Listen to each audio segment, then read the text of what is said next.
പ്രതിപക്ഷ നേതാവ് വി.ഡി. സതീശൻ നയിക്കുന്ന മലയോര സമരയാത്രയ്ക്ക് ജില്ലയിൽ സ്വീകരണം നൽകി. അതിരപ്പള്ളി ചായപ്പൻകുഴിയിൽ നൽകിയ സ്വീകരണ സമ്മേളനത്തിൽ സംഘാടക സമിതി ചെയർമാൻ സനീഷ് കുമാർ ജോസഫ് എം.എൽ.എ അധ്യക്ഷത വഹിച്ചു.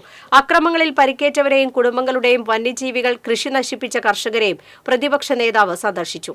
വന്യമൃഗങ്ങൾ കാരണം നാശനഷ്ടങ്ങൾ ഉണ്ടായവർക്ക് മതിയായ നഷ്ടപരിഹാരം ലഭിക്കാൻ നടപടി ആവശ്യപ്പെടുന്ന നിവേദനം യോഗത്തിൽ കർഷകർ പ്രതിപക്ഷ നേതാവിന് കൈമാറി. UDF നേതാക്കളായ V O. Pailappan, CG Balachandran, MT Davis, IM Abdul Majeed തുടങ്ങിയവർ പങ്കെടുത്തു.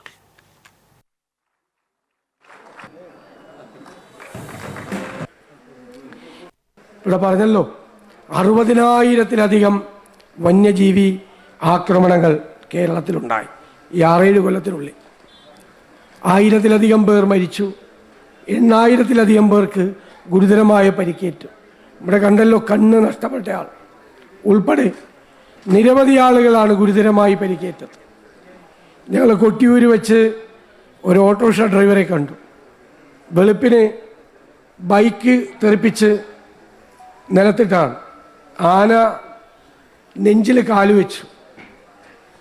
കുറച്ചു നേരം നോക്കി നിന്നിട്ട് കാല് വലിച്ചു. പക്ഷെ കാല് വെച്ചപ്പോൾ തന്നെ 7 വാരിയല് പൊട്ടി. നഖം കൊണ്ട് കാല് മുഴുവൻ പോയി.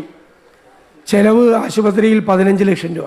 ഒറ്റ പൈസ സർക്കാർ കൊടുത്തിട്ടില്ല.